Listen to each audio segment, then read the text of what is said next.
Donc une fois qu'on a retiré, on va dire dans chacun des couples, vous pouvez voir que j'ai gardé en fait mes segments qui relient mes points de ma baseline, mais je les ai mis en construction géométrique. Par contre, j'ai réactivé la baseline. Et effectivement, quand on fait ça pour tous les couples, eh bien, on obtient une forme qui est, ma foi, assez jolie. Voilà. Alors, on voit qu'il y a quand même peut-être un petit quelque chose à rattraper ici, quand on regarde vraiment la forme de façon très précise. Mais l'autre truc que j'ai vu, c'est qu'il y a peut-être un petit problème. C'est-à-dire que quand je me mets en vue de dessus, bon voilà, en fait, la pièce est au-dessus du plan, n'est-ce pas? Par contre, si jamais je me mets en vue de dessous, la pièce est au-dessus du plan, sachant que le plan, lui, il a une opacité de 50%. Et là, on voit que sans doute il me manque un couple ici pour pouvoir bien épouser la forme du capot. Donc à peu près, on va dire, entre le B et le A. Il me faut quelque part un B0 ici. Et en fait, ça se voit aussi quand je regarde par rapport à la droite.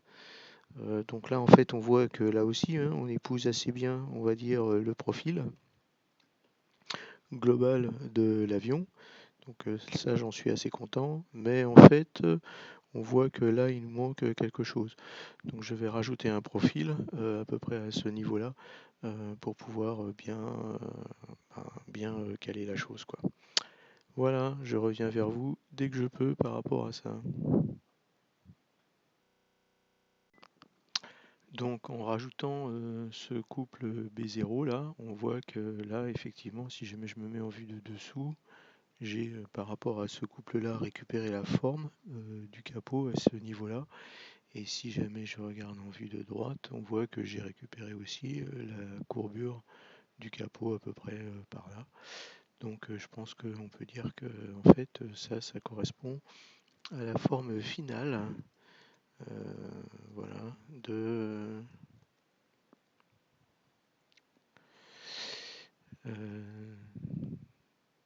de ce renard. Voilà. Je ne sais pas encore si jamais je veux en fait améliorer la portion ici et la portion ici parce qu'en fait encore une fois quand je regarde vraiment par rapport à cette vue là on voit que effectivement là je pourrais gagner un tout petit peu plus ici. Donc vous voyez qu'en fait ça c'est assez simple, hein, c'est le couple numéro C. Le couple numéro C il est contrôlé par sa hauteur et en fait ben, il suffit de rajouter un dixième de millimètre par exemple, généralement ça suffit. Et là vous voyez que bon je pourrais le rajouter encore un peu, mais vous voyez que là on a une forme qui est quand même assez chouette. Et peut-être aussi par rapport à ce creux là qui doit être à peu près au niveau du H, entre le H et le I, mais plutôt sur le H aussi, on pourrait sans doute, qui est ici, lui rajouter aussi un dixième de millimètre ici. Voilà, ce qui sans doute me permettrait d'avoir une forme encore plus adéquate, on va dire.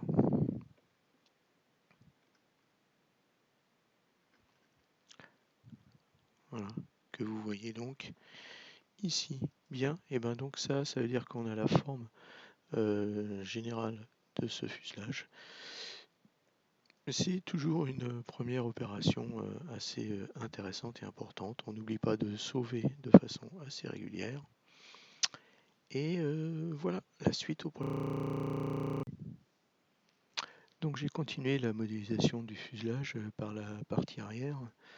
Et en fait, donc on voit que là j'ai effectivement réussi à épouser les formes de l'arrière avec ici un tout petit.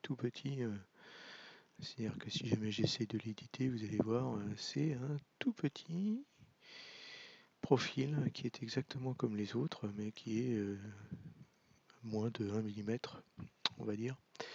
Et donc ça me permet d'avoir à peu près une forme correcte, on va dire, par rapport à ça.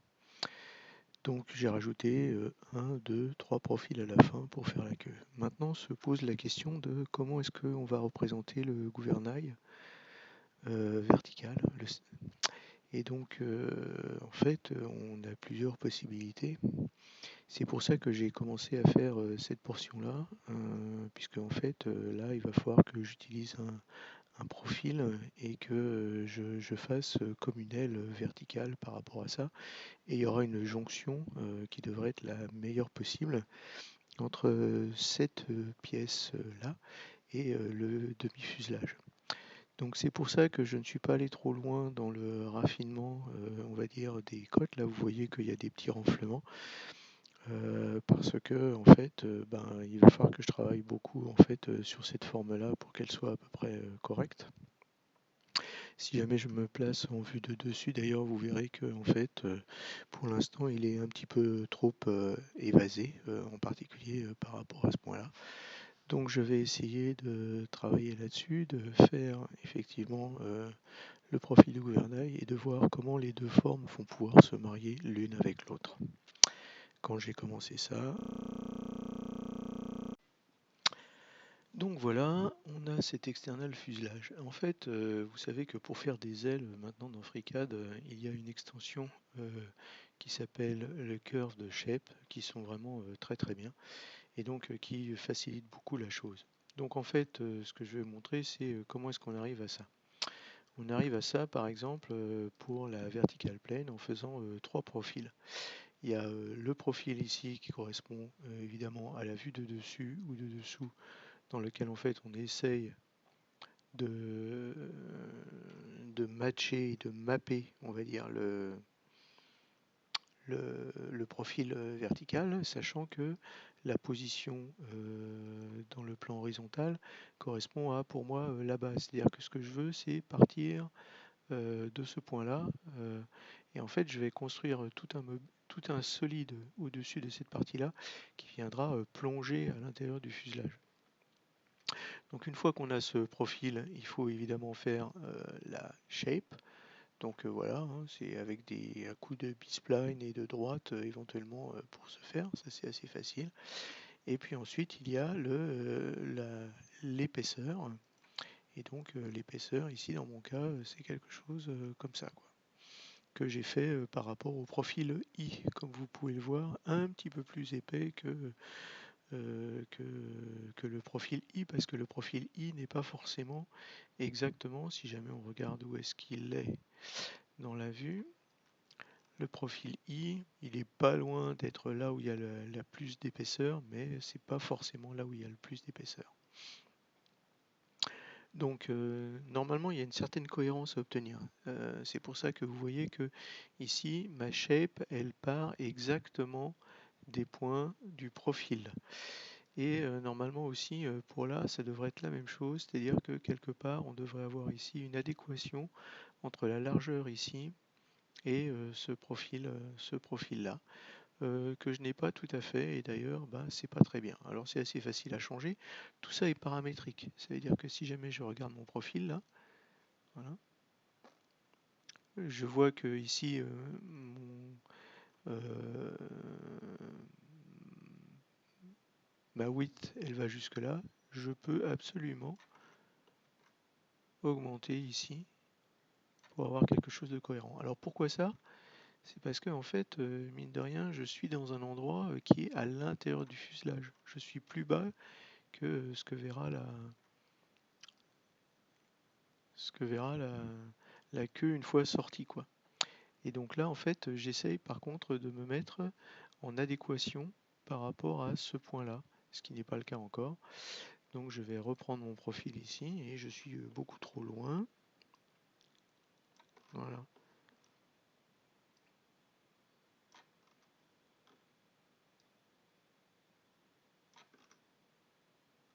À peu près comme ça. Voilà. Ce qu'il faut, c'est que le point max soit à peu près aligné par rapport à ça. Ce qui est le cas maintenant, et que donc, une fois qu'on a fait ça, c'est facile, hein, alors je vais vous le refaire, hein, parce que donc on prend ces trois trucs-là, le profil, la shape, la width, on va dans Curve Shapes, donc vous pourrez toujours l'installer, et en fait on fait Curve Shaped comme ceci. Et ça nous donne ce truc-là. Ce truc-là, évidemment, on peut lui changer le nombre de profils qu'il y a à l'intérieur et on obtient quelque chose comme ça. Une fois qu'on a quelque chose comme ça, on va dans l'atelier Part et dans le menu Part, on fait le Compound Explode. Et ça nous donne, en fait, c'est l'explosion de toutes ces curves arrays ici. Là. Donc là, je vais le détruire parce que en fait, je l'ai déjà fait. Donc là, je fais yes, yes, voilà. Et donc, ben, c'est comme ça que l'on obtient ce vertical tail plane une fois qu'on a fait un loft avec toutes ces parties-là. Donc ça marche bien. En fait, exactement la même procédure pour l'horizontale. Voilà, avec évidemment la shape, le profil qui match un petit peu et vous voyez que la hauteur ici elle est exactement la même. D'accord, par contre effectivement on peut être un petit peu plus épais que en fait ce que l'on voit ici. D'accord. Et puis la width, donc la width qu'on regarde ici. Alors en fait ce que j'avais fait c'est que j'avais amené le front. Et en fait, au départ, j'avais mis ma width alignée par rapport à ça. Et donc, évidemment, ça pose un problème. Donc, en fait, là, il faut aller voir les photos de référence pour voir qui est-ce qui a raison. Est-ce que le stabilisateur horizontal, il est aussi haut que ça dans la vue de fond ou est-ce que il est aussi haut que ça dans la vue de profil?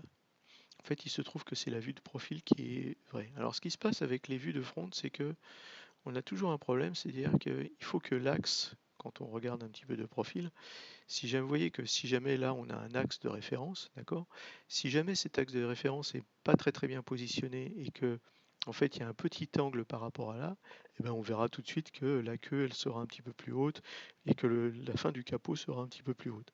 Et en fait, c'est exactement ce qui se passe si jamais je regarde par rapport au loft du fuselage. Il est où mon loft du fuselage? On voit que le capot est un petit peu plus haut, d'accord? Et que aussi la queue est un petit peu plus haute. Donc il doit y avoir un problème de référence et d'alignement par rapport à ça. Et donc voilà. Donc une fois qu'on a ce stabilisateur horizontal qu'on a bien représenté, eh bien on a ces trois éléments-là qui sont en fait la forme générale de l'avion.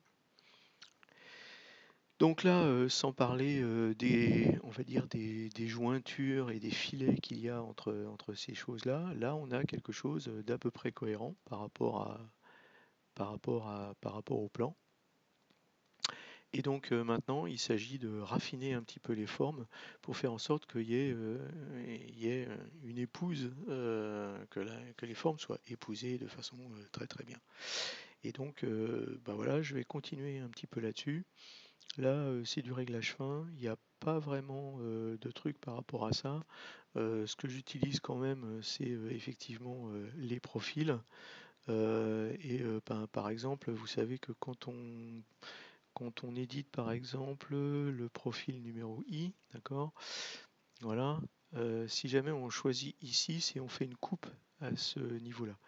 Et qu'est-ce qu'on voit? On voit que, alors évidemment j'ai raté parce qu'en fait ce que je voulais vous montrer c'était le profil I tel qu'il était, EFGHI, voilà. Et donc là on voit que en fait mon profil il monte trop fort comme ça et que quelque part il devrait y avoir un Karman qui épouse, on va dire, cette forme-là comme ça. Alors je ne sais pas trop encore comment je vais faire, mais je vais réfléchir à ça et quand j'aurai la solution, je reviendrai vers vous.